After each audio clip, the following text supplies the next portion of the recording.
Kenapa pernikahan orang Batak itu mahal? Berikut alasannya.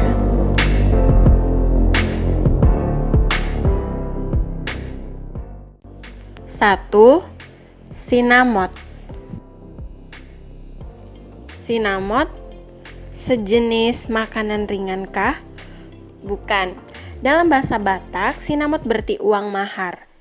Ini merupakan sejumlah uang yang diberikan oleh pihak pria kepada pihak wanita.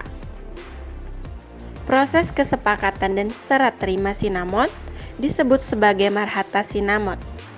Acara tersebut diadakan sebelum proses martupol, yaitu bertunangan.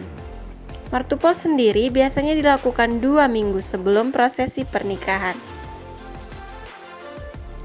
Lalu, berapakah uang sinamot yang biasanya disetorkan oleh calon mempelai pria? Nah, ini uniknya. Besaran uang sinamot didasarkan pada perhitungan tertentu. Biasanya diukur berdasarkan sejumlah faktor ini. 1. Tingkat pendidikan mempelai wanita. 2. Pekerjaan mempelai wanita saat ini. 3. Jarak tempat tinggal antara wanita dan pria. 4. Status dalam silsilah keluarga. 5. Status sosial keluarga. Dan 6. Reputasi atau citra mempelai wanita di masyarakat. Penghitungan uang sinamot ini tidak ada rumus pastinya ya. Yang jelas, nilai sinamot yang akhirnya dibayarkan oleh pihak pria merupakan hasil negosiasi antara dua keluarga calon mempelai. 2. Ulos. Gak cuma sampai kepada biaya uang sinamot saja. Ada perintilan kecil lain yang masih menghantui pria Batak yang mau nikah, yaitu ulos. Ulos adalah busana khas Indonesia yang dikembangkan oleh masyarakat Batak. Kain ini sering digunakan untuk acara-acara penting, mulai dari pesta pernikahan, tunangan, sampai pemakaman. Dalam pesta pernikahan orang Batak, kain ulos merupakan salah satu properti penting. Perannya adalah sebagai penanda status sosial. Makanya biasanya si cowok sebisa mungkin memberikan ulos terbaik buat keluarga. Harga tiap jenis ulos tentunya berbeda-beda, mulai dari ratusan ribu sampai puluhan juta. Makin rumit pekerjaan atau detail sebuah ulos, maka semakin mahal harganya.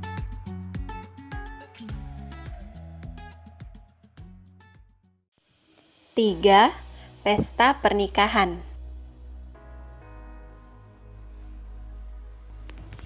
Masuk pada acara inti, biaya pesta pernikahan ternyata berbeda dengan uang sinamot. Biasanya, biaya ini tetap ditanggung oleh pihak pria. Jadi, kebayang dong berapa banyak uang yang harus digelontorkan sang pria kalau ingin menikah?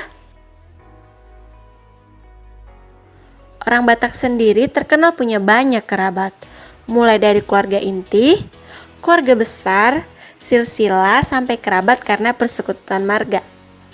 Gak hanya di suku Batak aja sih, pesta pernikahan emang udah biasa jadi simbol kemapanan.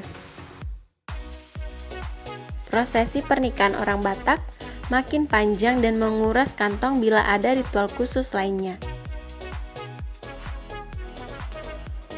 Contoh, pernikahan Bobi Nasution dan Kahiyang Ayu. Karena Kahiyang Ayu berasal dari suku lain, harus ada ritual tambahan untuk pemberian marga. Otomatis ada pesta lagi dong.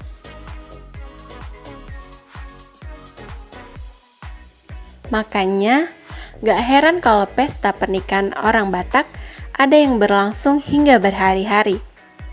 Biaya pun semakin besar karena adat Batak mengharuskan pesta pernikahan digelar di gedung atau wisma Batak, bukan di rumah.